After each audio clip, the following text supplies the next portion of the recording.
अच्छा बेटा, आज से ऐसा करते हैं कि हमने ना कहते हैं स्टार्ट करना है चैप्टर नंबर 3।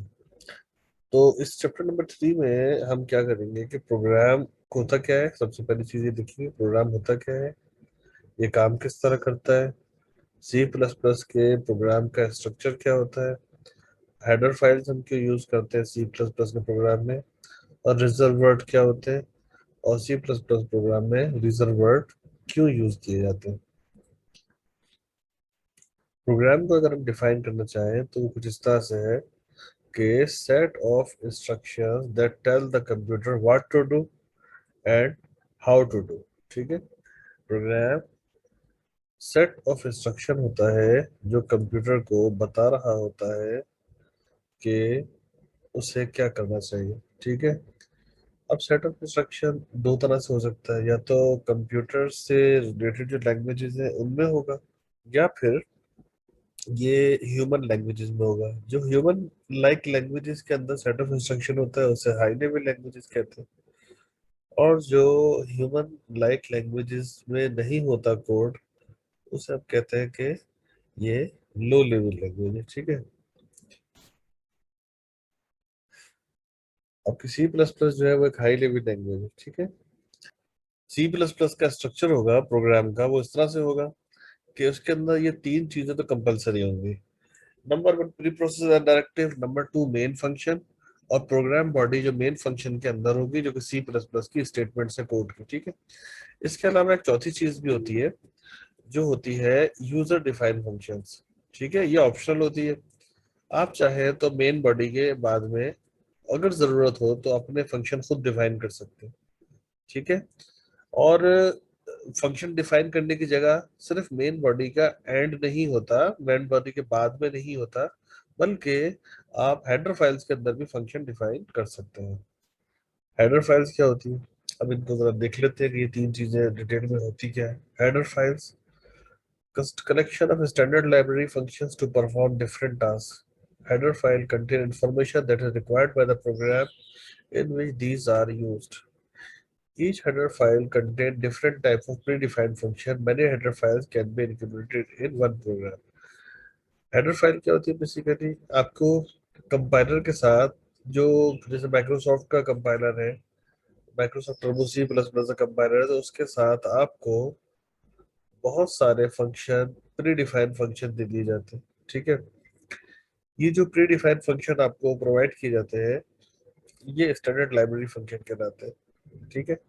हर फंक्शन डिफरेंट काम कर रहा होता है। जैसे फॉर एग्जांपल अगर पावर का फंक्शन है तो वो पावर कैलकुलेट कर रहा होगा, बेस रेस टू पावर।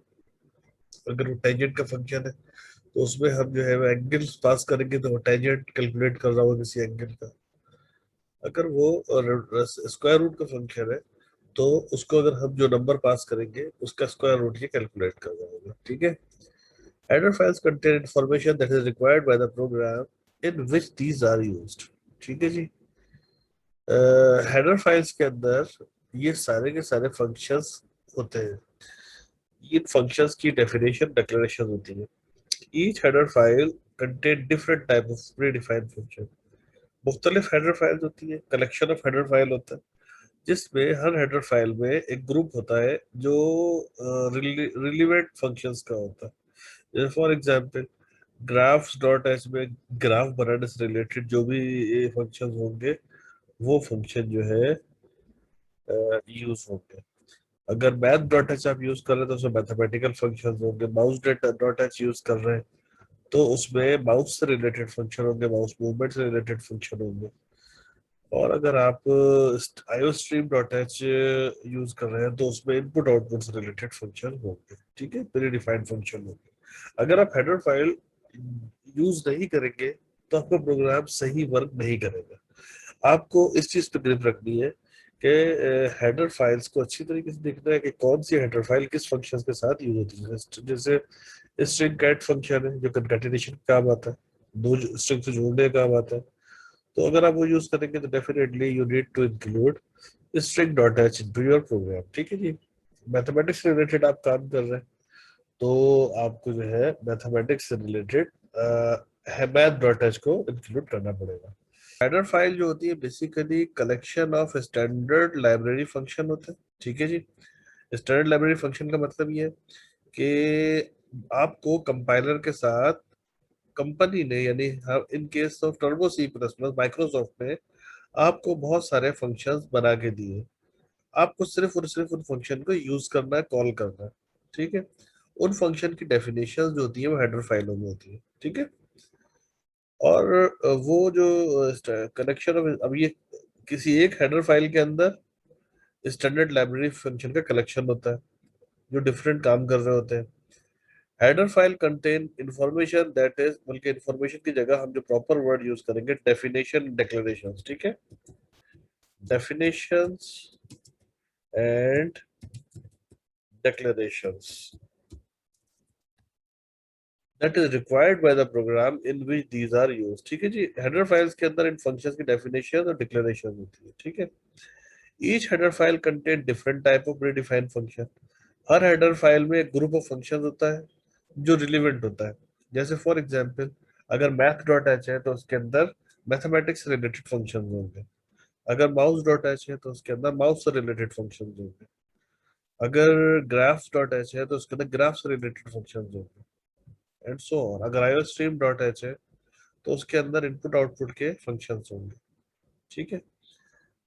इसके बाद आखिरी पॉइंट इसका ये, many header files can be included in one program. बहुत सारी हेडर फाइल्स एक प्रोग्राम के अंदर इंक्लूड किया जाती है। हम देख सकते हैं कि हमने जनाब अली प्रोग्राम बनाते हैं तो दो हेडर फाइलें तो लोड कर ही लेते हैं, आईओ स्ट्रीम डॉट एच और कुनायो डॉट एच। ठीक है। तो एक से ज्यादा हेडर फाइल लोड की जा सकती है मेन बॉडी से पहले, और ये करेंगे मेन बॉडी से पहले।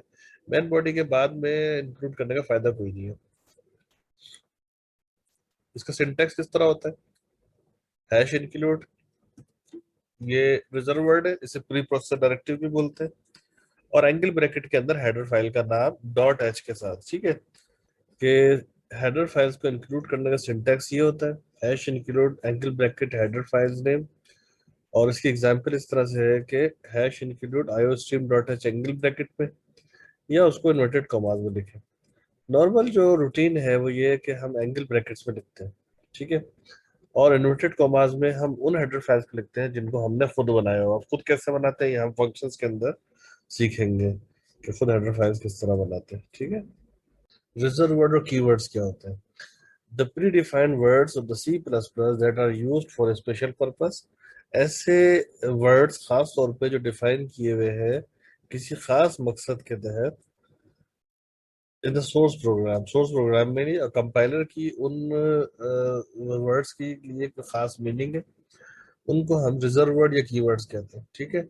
रिजर्व वर्ड और कीवर्ड की प्रॉपर्टी होती है कि आप उस नाम के वेरिएबल डिक्लेयर नहीं कर सकते। ठीक है ना।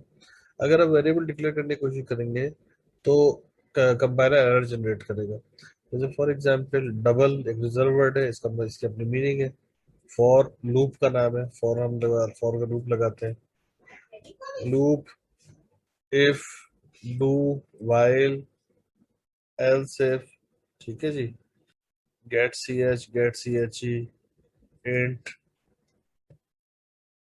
Float, character, c h a r char. ये कुछ रिजर्व वर्ड है और इन रिजर्व वर्ड की मीनिंग है, कोई ना कोई मीनिंग होती है। ठीक है ना, बात समझ में आ गई? ये तो हो गया रिजर्व वर्ड। ठीक है। सेपरेट सेकंड टॉपिक के अंदर हम प्री प्रोसेसर डायरेक्टिव देखेंगे, इसकी मीनिंग क्या है, मेन फंक्शन क्या होता है, स्टेटमेंट टर्मिनेटर क्या होता है, और कमेंट्स क्या होता है। ठीक है। Pre processor directive, the pre processor directives are directive which give instructions to the compiler to pre-process the information before actual compilation start. Pre-processor director नाम से जाहिर है कि प्रोसेसिंग से पहले कुछ डायरेक्टिव्स होती हैं, कुछ अहकामात होते हैं जो कंपाइलर को दी जाते हैं, इंस्ट्रक्शंस होती हैं जो कंपाइलर को दी जाती हैं ताकि कंपाइलर जो है वो प्रोग्राम को रन कर सके, कंपाइल कर सके। ठीक है। और आउटपुट आपको दिखा सके। Main function is the starting point of a C plus plus programme.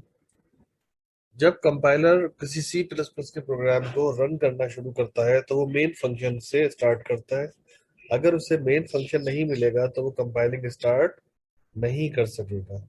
When the program is run, the control enters main function and start executing its statement. Main function मिलते ही programme जो है उसका control main function में enter होगा। उस main function में सी plus plus की जो क्या कहते हैं स्टेटमेंट्स होंगी उनको वन बाय वन वो एग्जीक्यूट करेगा। ठीक है जी। Void main body of main function, ये इसका सिंपल तरीन सिंटैक्स है। ठीक है। छोटे से छोटा प्रोग्राम हो, बड़े से बड़ा प्रोग्राम हो, आपने इस तरह से लिखना है। ठीक है जी। Statement terminator, c plus plus की हर स्टेटमेंट जो है वो सेमी कॉलन से टर्मिनेट होती है। तो सेमी कॉलन लगाने का मतलब ये होता है कि एक स्टेटमेंट यहाँ खत्म हो गई है और इसके बाद अब नई स्टेटमेंट शुरू हो गई। ठीक है जी। In c plus plus the semicolon is a statement terminator, that is each individual statement must be ended with a semicolon. It indicates the end of the statement or start of the new statement. ठीक है जी। Comments, आपका जो सी plus plus का code होता है वो proper सोनली आपकी logic होती है। ठीक है ना। आपकी अपनी लॉजिक होती है और प्रोग्रामर जो है वो उस कोड को बेहतर तरीके से समझ सकते हैं। अगर कोड कम्प्लेक्स होता है, कोड जैसे जैसे कोड के नंबर ऑफ लाइंस बढ़ती जाती हैं वैसे वैसे it will become difficult for the programmer to understand the code. तो बेहतर ये होता है कि हर लाइन के साथ ऐसी चीजें जो आप भूल सकते हैं उनको कमेंट्स के अंदर ऐड कर दिया जाए। कमेंट हर लाइन के आगे उसका पर्पस बता दिया जाए तो हम जनाब यानी उसको कमेंट्स के जरिए यूज कर सकते हैं। कमेंट जो हम प्रोग्राम कोड के अंदर करते हैं कंपाइलर उन्हें रीड नहीं करता। ठीक है जी। A comment is a programmer readable explanation, उसको सिर्फ प्रोग्रामर रीड कर सकता है, आपका जो कंपाइलर है उसे रीड नहीं कर सकता। और annotation in the source code of a computer program. ठीक है जी। They are added with the purpose of making the source code easier for human to understand. ये एक्सप्लेनेशन इसलिए दी जाती है कि बाद में कोई अगर देखे इस कोड को तो उसे समझ में आ जाए कि जी ये कोड कर क्या रहा है। And are generally ignored by the compiler and interpreters and ignored by compiler and interpreter. Compiler interpreter comments को इग्नोर कर देते हैं। कमेंट्स रीडर के लिए होते हैं, कंपाइलर के लिए नहीं होते। ये बात आपको भी बताइए। जैसे फॉर एग्जांपल अगर आपको सिंगल लाइन कमेंट करना हो तो आप डबल स्लैश लगाएंगे। ठीक है जी। तो इससे क्या होगा कि उससे आगे जो कुछ भी होगा कंपाइलर उसे रीड नहीं करेगा। और अगर आपने पैराग्राफ कमेंट करना है यानी एक से ज्यादा लाइनों को कमेंट करना है तो स्टार्टिंग यहाँ से होगी स्लैश स्टार और एंडिंग स्टार स्लैश से होगी। इससे ये होगा कि पूरा का पूरा जो है वो ब्लॉक कमेंट हो जाता है, पूरा पूरा स्टेटमेंट का ब्लॉक कमेंट हो जाता है। कमेंट्स जो है बाज़ औक़ात आपकी एरर डिबगिंग में भी बड़े काम आते हैं। कोई कम्प्लेक्स प्रोग्राम जिसमें एरर आ रहा है, आपको समझ में नहीं आ रहा कि एरर क्या है, कहाँ आ रहा है, तो फिर कोई लॉजिकल एरर है या कोई ऐसी चीज है जो आपको उसको लोकेट नहीं कर पा रहे हैं, तो आप मुख्तलिफ स्टेटमेंट्स को कमेंट करके उसका इम्पैक्ट देखते हैं कंपाइलेशन के ऊपर। और इस तरीके से आप हिट एंड ट्रायल बेसिस के ऊपर डिबगिंग भी करते हैं बाजों का। ठीक है। तो कमेंट वहां भी यूज हो सकते हैं। तो बेटे ये आज का लेक्चर था। ठीक है जी।